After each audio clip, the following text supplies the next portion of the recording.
Magandang araw sa inyong lahat at welcome sa aking channel.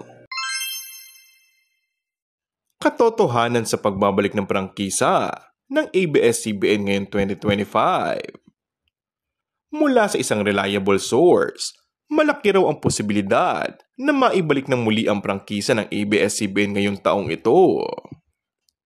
Kasalukuyan ng umaandar sa Senado ang pagdinig para sa 25 years na panibagong prangkisa para sa ABS-CBN.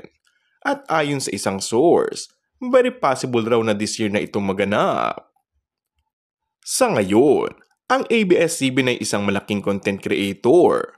Kaya mula nang nanindigan ng media entity ang kanilang estado ngayon, marami na silang produkto o content ang isa sa ere na sa iba't ibang platforms, sa TV man, sa cable, sa digital, sa online, maging sa sinihan at marami pang iba.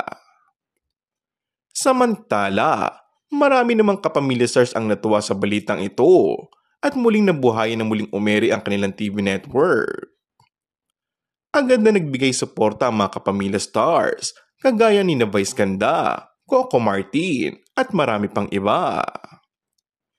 Naniniwala daw sila na muling makakabalik sa ere ang kanilang istasyon matapos ang ilang taon. Kung sakali man na magtuloy-tuloy ito, ay posibleng gumamit ng ABS-CBN ng bagong frequency na ipapagamit ng NTC. And that's all for our today's video. Kung bago ka lang sa aking channel ay mag-subscribe at pindutin na rin ang notification bell. Maraming salamat!